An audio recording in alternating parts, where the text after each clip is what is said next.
So, wait, students, this is Instructor Rigby coming to you from winter vacation.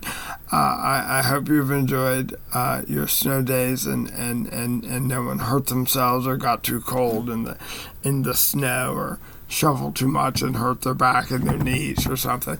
But anyway, I want to tell you the story today of Atalanta, a mortal female huntress who followed in the footsteps of Artemis, or Diana, as the Romans knew her.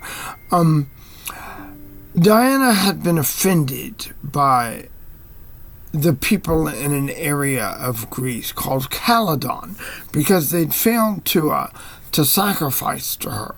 And she was very angry. The gods were very jealous of their privileges. They needed to be sacrificed to. It was important to them. So she sent this terrible boar, B-O-A-R, not B-O-R-E like I am, but a gigantic porcine animal, gigantic boar, pig, to haunt them.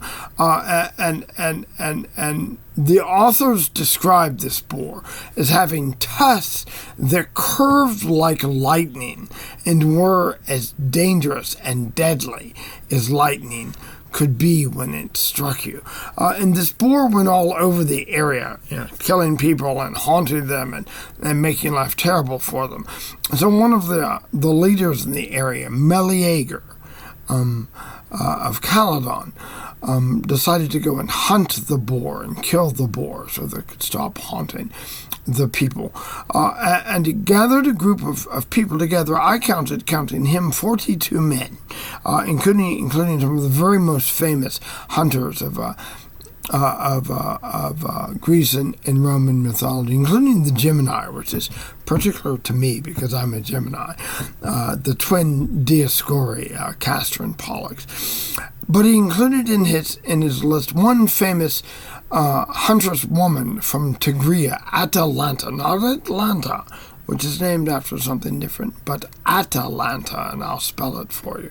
And they described them going out for the hunt, and thrashing the bushes and agonizing the boar. And they talk about the boar coming down the mountain, and how they tried to fight against it. And they talk about one of the Dioscuri, one of the Gemini, throwing his spear, hoping to annoy, to get it, but he missed, and one of the other ones misses, and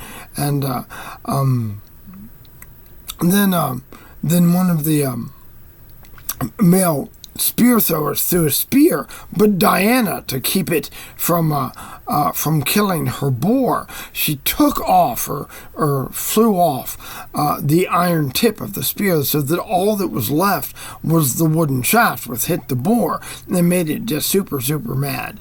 And the authors described the boar coming down the mountain and crashing into the sea of men who were there. They describe him tearing the thigh of one of them and gutting one of the other ones and crushing one of the other ones against the tree. And Ovid, when he described it in some detail, as though he'd seen, or his audience would have seen people's, insides coming out and stuff. It's kind of gross to think about, and I guess it makes it a kind of a PG-13 rated story, or the ancient equivalent of PG-13.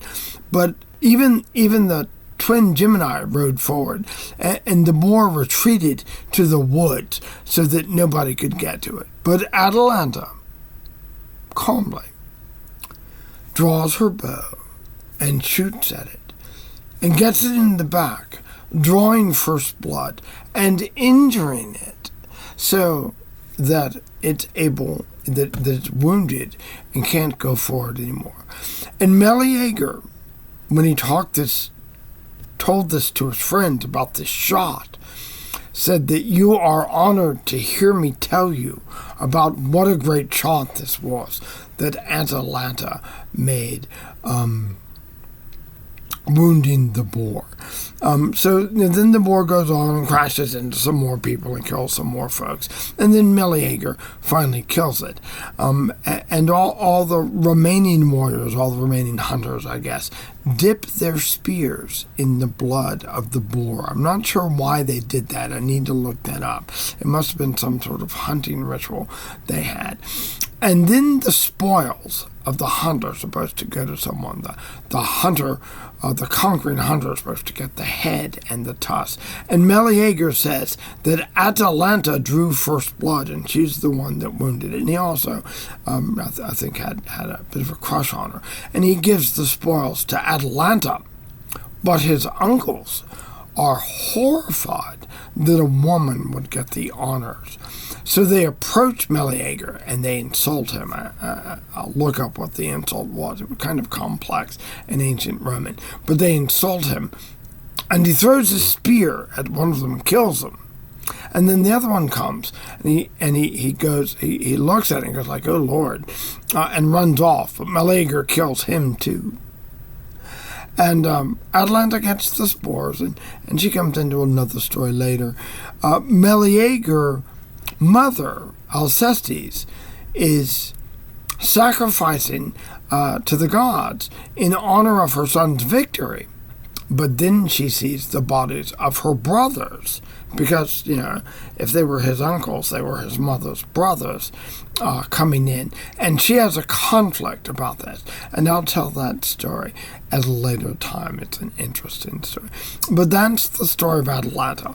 This also shows up in Callimachus's hymn to Diana, as well as Ovid's Metamorphoses. And Callimachus's hymn to Diana, or hymn to Artemis, a song to Artemis, is in fact much more concentrated on Artemis and the women and their achievements and the greatness of these female figures in ancient Greece and mythology. It's interesting about Ovid in the Metamorphoses. He takes about 4.5 chapters to tell the story. 1/5 of what he says is about Atalanta, even though the story is about her. And the other 80%, the other 4/5, is about the men and what they did and their reactions to Atalanta. And that's a really striking thing that we can talk about more. I harp on that, but it's a real thing. I appreciate your listening to this, and I'll give your assignment separately. Thank you.